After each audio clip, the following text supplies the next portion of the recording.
আল্লাহ এবং রাসূলের মেরাজ পর্ব ৮। আমরা যেহেতু কোরআনে দেখতে পেয়েছি, আল্লাহ পাক যেহেতু বলেছেন ওয়াফি আনফুসিকুম আফালা তুবসিরুন, তাহলে আল্লাহ পাক আমার আপনার মাঝে মিশে আছেন, অথচ আমরা দেখি না। এই আয়াতে আল্লাহ পাক এটাই বুঝিয়েছেন। তাহলে আল্লাহ পাক আমাদের ভিতরে কোথায় আছেন? আল্লাহ পাক বলিতেছেন ওয়াফি আনফুসিকুম, তোমার অন্তরের মধ্যে। তাহলে আমরা অন্তর ঠিক বুঝি? আমরা অন্তর বুঝতে আমাদের এই কাল্পকে বুঝে থাকি। তাহলে এই কাল্পের 7টি স্তর আছে, তথা নাসির মোকামে বিরাজ তথা বাস করে।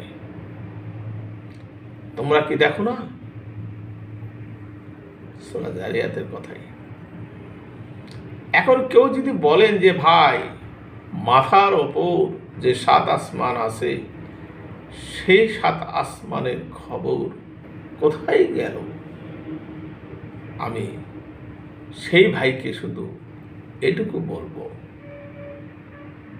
যে মাথার ওপর 7 আসমান থাকলেও থাকতে পারে, বা ধরে নিলাম আছে, কিন্তু কোরআন যে বলল আল্লাহ পাক আমার আপনার মাঝেই মিশে থাকে, সেটি কি করবে? তো যাই হোক, ওইদিকে আমি তর্কের দিকে যাচ্ছি না এখন। তবে ওই আসমানে যে, অর্থাৎ মাথার উপরে যে 7 আসমানের কথা ওই প্রশ্ন অনুসারে বলছি আর কি, ওখানে আল্লাহ থাকেন না। কোরআন যেহেতু বলেছে আল্লাহ পাক আমার আপনার মাঝে মিশে আছেন,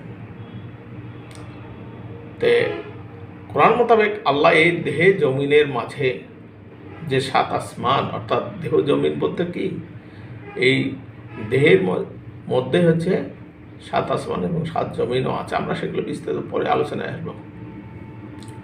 তো এই যে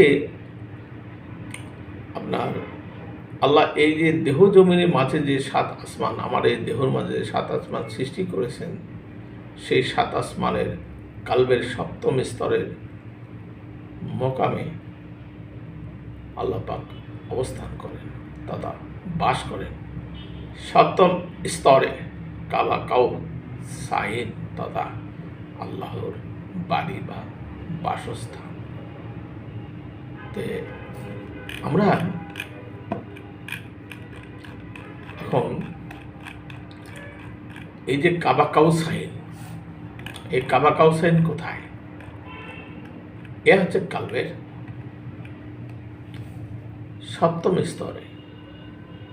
যেহেতু কোরআন বলেছে আল্লাহ পাক আমার আপনার মাঝে ভাই বিরাজমান, তাই যা কিছু আছে এই বিশ্ব মান্ডে, অর্থাৎ এই বিশ্ব ব্রহ্মাণ্ডে, অর্থাৎ এই সারে জাহানে যা কিছু আছে, আল্লাহ পাকের যে এই সমগ্র যে মাখলুকাতের মধ্যে যে 7টি আসমান, এই যে এই আপনার বাহ্যিকভাবে আমরা যে জমিনে বসবাস করি এরকম 7টা জমিন, আবার মাথার ওপরে যে আসমান, এইরকম 7টা যে আসমান আছে, তদ্রূপ 7 আসমান এবং 7 জমিন আমার আপনার এই দেহের মাঝেই বিদ্যমান আছে। তে আল কোরআনে 7 আসমান ও 7 জমিন সম্পর্কে যে আয়াতগুলি নাজিল হয়েছে, তার জাহেরি এবং বাতুনি এই দুটি বিষয়ও আছে। তা আমরা এই পরের পর্বে আবার ফিরে আসবো। এখনকার মতো এই পর্ব থেকে বিদায় নিচ্ছি। ধন্যবাদ।